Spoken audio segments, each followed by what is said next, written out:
오늘 이 새벽에 하나님께서 우리에게 주시는 하나님 말씀은 에베소서 3장 1절에서 13절까지 말씀입니다. 제가 봉독해 올리도록 합니다. 이러므로 그리스도 예수의 일로 너희 이방인을 위하여 갇힌 자 된 나 바울이 말하거니와 너희를 위하여 내게 주신 하나님의 그 은혜의 경륜을 너희가 들었을 터이라.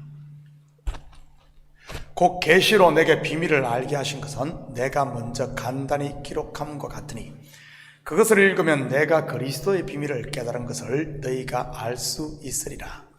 이제 그의 거룩한 사도들과 선지자들에게 성령으로 나타내신 것 같이 다른 세대에서는 사람의 아들들에게 알리지 아니하셨으니 이는 이방인들이 복음으로 말미암아 그리스도 예수 안에서 함께 상속자가 되고 함께 지체가 되고 함께 약속에 참여하는 자가 됨이라. 이 복음을 위하여 그의 능력이 역사하시는 대로 내게 주신 하나님의 은혜의 선물을 따라 내가 일꾼이 되었노라. 모든 성도 중에 지극히 작은 자보다 더 작은 나에게 이 은혜를 주신 것은 청량할 수 없는 그리스도의 풍성함을 이방인에게 전하게 하시고 영원부터 만물을 창조하신 하나님 속에 감춰졌던 비밀의 경륜이었다는 것을 드러내게 하려 하심이라. 이는 이제 교회로 말미암아 하늘에 있는 통치자들과 권세들에게 하나님의 각종 지혜를 알게 하려 하심이니 곧 영원부터 우리 주 예수 그리스도 안에서 예정하신 뜻대로 하신 것이라. 우리가 그 안에서 그를 믿음으로 말미암아 담대함과 확신을 가지고 하나님께 나아감을 얻느니라. 그러므로 너희에게 구하노니 너희를 위한 나의 여러 환난에 대하여 낙심하지 말라. 이는 너희의 영광이니라. 아멘. 좋은 아침입니다. 사람에게 있어 가장 힘든 것 중에 하나가 바로 이 자기의 바운더리를 넘는 것이 아닌가 생각합니다. 일명 자기의 틀을 깨는 것 말이지요. 그런데 알고 보면 믿음의 세계는 바로 이 바운더리를 넘는 세계인 것임을 알 수 있습니다. 여러분, 구약에서 히브리인이라는 뜻이 무엇이라고 했습니까? 이 말은 처음 아브라함에게 사용된 말인데요, 바로 강을 걷는 자라는 뜻입니다. 고대 사회에서 강을 걷는다는 말은 바운더리를 넘는 것으로 곧 죽음을 의미하는 것이고요, 이처럼 성도는 영적으로 보면 전부 강을 걷는 자, 바로 히브리인 것입니다. 당시 유대인들은 하나님은 오직 유대인의 하나님이라는 견고한 틀 속에 갇혀 있었습니다. 그래서 자기들만 선민이요 이방인들은 버림받은 개 취급을 했던 것이고요, 사실 성경을 보면 곳곳에 하나님께서 이방인을 품을 것을 예언하고 있는데도 말이지요, 뿐만 아니라 그들이 영웅처럼 여기는 다윗의 가문에도 이방 여인들이 등장을 하는 것이고요, 대표적인 사람이 모압 여인 룻 아닙니까? 그런데도 그들의 눈에는 콩깍지가 씌어 그런 말씀을 보지 못했는지, 아니면 일부러 안 보려고 했는지, 아무튼 구원은 오직 유대인이라는 이런 생각이 굳어져 있었습니다. 사도 바울 또한 다메섹 도상에서 예수를 만나기 전까지는 말 그대로 꼴통 유대인이라 할 만큼 이 틀에 굳게 갇혀 있었고요, 그런데 하나님은 어떻게 합니까? 이런 바울의 틀을 깨시고 그를 이방인의 사도로 삼으십니다. 한마디로 하면 제일 하기 싫은 일을 시킨 것이지요. 요나도 그랬지 않습니까? 요나 또한 선민주의의 틀에 갇힌 사람 아닙니까? 다른 각도에서 보면 철저한 애국주의자라고도 볼 수 있는 것이고요, 그런 그에게 하나님께서는 무엇을 하라고 명령하십니까? 이스라엘의 원수국인 니느웨의 복음을 전하라고 합니다. 하나님의 심판이 눈앞에 있으니 회개하고 심판을 면하라고 말이지요. 군대를 이끌고 가 진멸을 해도 성에 차지 않을 판인데 가만히 놔두면 자기 죄로 멸망할 니느웨, 요나가 가겠어요? 그래서 다시스로 도망을 갔던 것이고요. 그런데 하나님은 어떻게 하십니까? 그런 요나를 파선케 해 물고기 뱃속에 들어가게 합니다. 사도 바울로 말하면 다메섹 도상에서 예수 그리스도의 빛을 본 것이나 마찬가지고요. 3일간의 물고기 뱃속 요나를 세 사람으로 거듭나게 합니다. 그렇게 강을 건넌 곧 히브리인이 된 요나, 이방의 복음을 외칩니다. 그런데 놀라운 역사가 일어나지 않습니까? 자기 백성 이스라엘도 쉽게 회개하지 않는데 이방인들이 그것도 요나의 말을 듣고 회개하고 돌아왔으니 말이지. 제일 복음을 받지 않을 것 같은 이방인, 곧 땅끝이었는데 말입니다. 어떻게 이 일이 일어났습니까? 요나가 깨지고 바울이 깨졌을 때인 것입니다. 이것은 영적으로 우리에게 무엇을 말하는 것이겠어요? 문제의 벽이 어디에 있다는 말입니까? 이방인이 아닌 바로 나에게 있다는 말 아니겠어요? 내가 깨지면 된다는 말입니다. 우리는 2장에서 유대인과 이방인이 그리스도 안에서 한 세 사람으로 지어질 것에 대한 것을 살펴보았습니다. 사실 유대인과 이방인의 관계는 일종의 원수 관계였던 것이고요. 왜냐하면 유대인은 스스로를 할례받은 정한 자로, 이방인은 할례 없는 부정한 자로 여겼으니까요. 뿐만 아니라 이스라엘의 역사를 보면 얼마나 많은 고난과 환난을 당합니까? 주변에 이방인 곧 할례받지 못한 자들로부터 말이지. 가까이는 블레셋으로부터 시작을 해서 가나안 7족속의 남은 자들, 그리고 모압이나 암몬, 에돔과 아람 등 말이지. 나중에는 주변에 새롭게 일어난 강대국들에게 바람잘 날 없을 정도로 시달리게 되고요.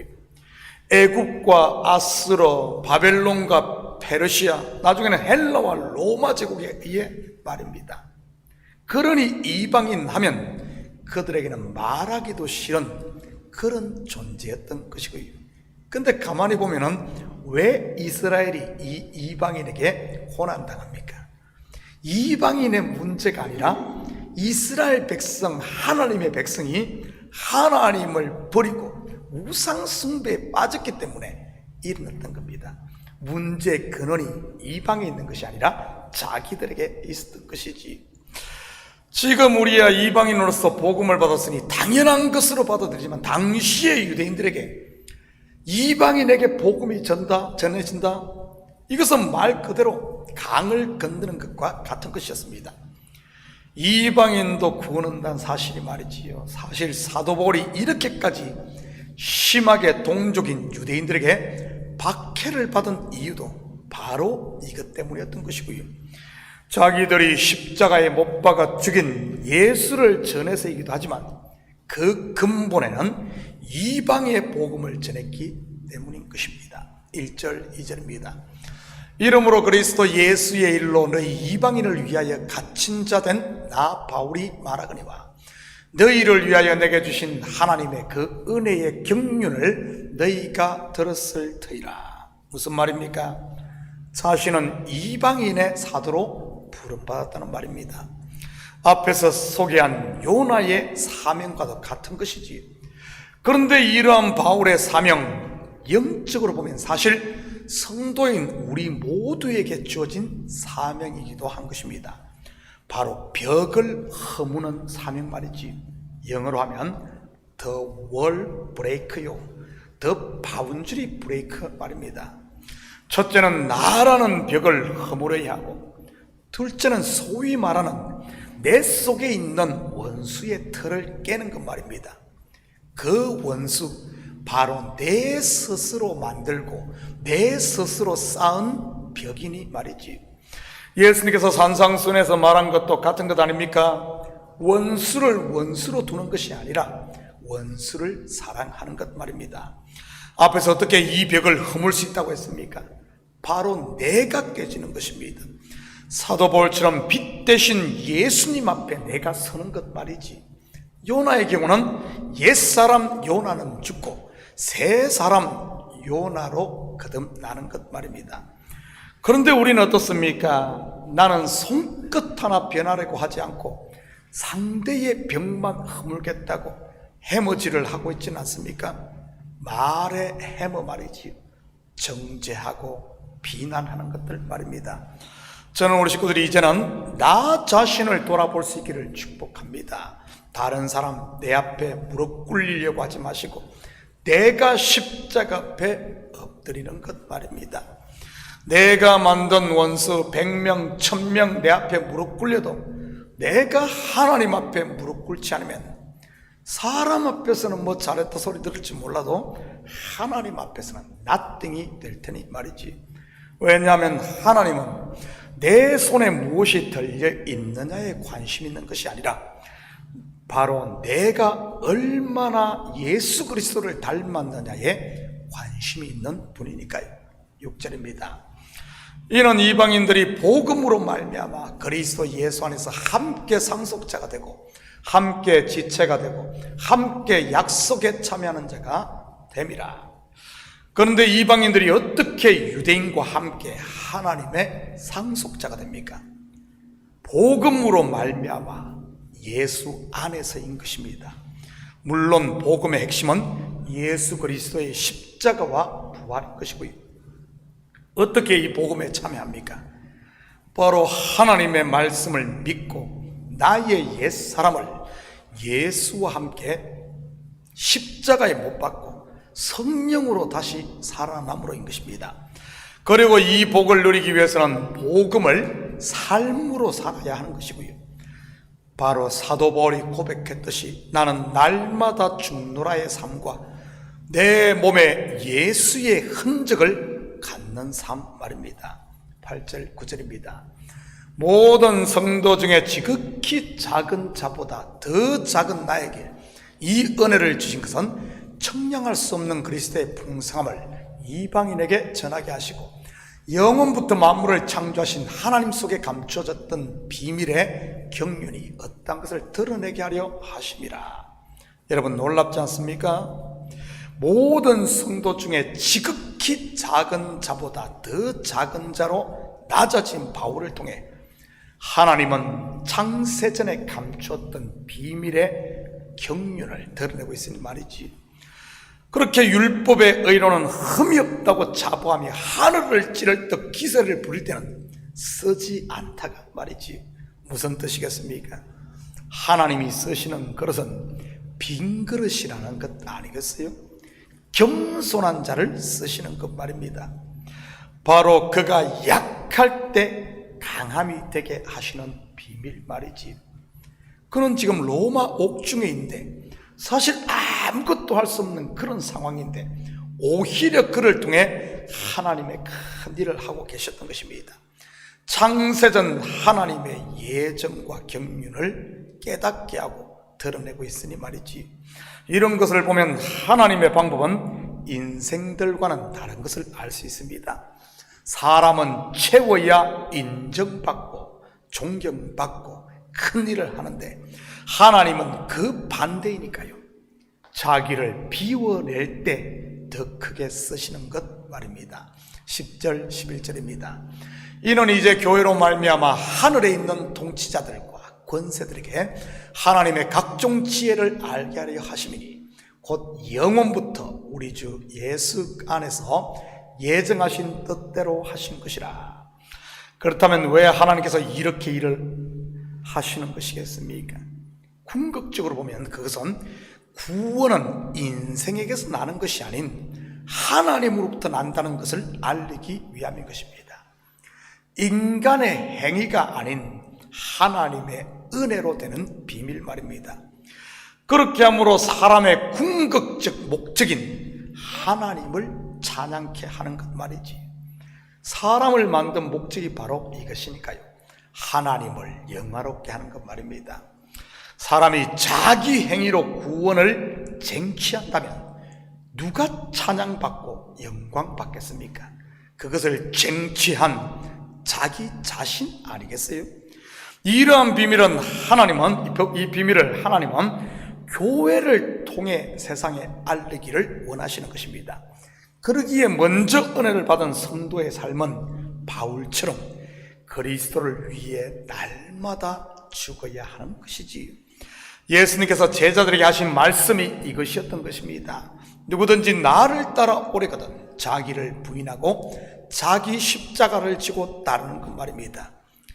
그렇게 성도가 빈 그릇이 될 때만이 여러분 채워지는 겁니다. 채워지는 것. 하늘로부터 임하는 성령 곧 기름이 채워지는 것이지. 이것이 바로 성령 충만한 삶인 것이고요. 사랑하는 성도 여러분, 오늘도 내 육신의 생각을 비워내므로 성령 충만한 바다, 삶의 현장 보내신 곳에서 복음의 증인으로서 그리스도를 증거하며 사는 이런 복된 하루 되기를 예수님의 이름으로 축복합니다. 같이 기도합니다. 사랑의 아버지 하나님, 참으로 감사를 드립니다. 비울 때 하늘의 것이 채워지는 이 비밀을 알게 하시고, 아버지 하나님, 벽을 허물어야 함을 우리가 깨닫게 하여 주시옵소서. 그 벽은 다른 곳에 있는 것이 아니라 바로 내가 쌓은 벽, 내가 십자가 앞에 엎드릴 때 아버지 하나님, 우리의 신앙이 성장하고 바운더리를 넘어 참된 성도의 삶을 살 수 있음을 알아 이제는 아버지 하나님 주님 앞에 엎드리며 기도하는 저희들 되게 도와주시옵소서. 그래야 오늘 하루도 아버지 하나님 성령 충만 받아 세상 가운데 그리스도인으로 당당하게 빛을 비추며 사는 이런 복된 하루 되게 도와주시옵소서. 감사드리며 예수님의 이름으로 기도드립니다. 아멘.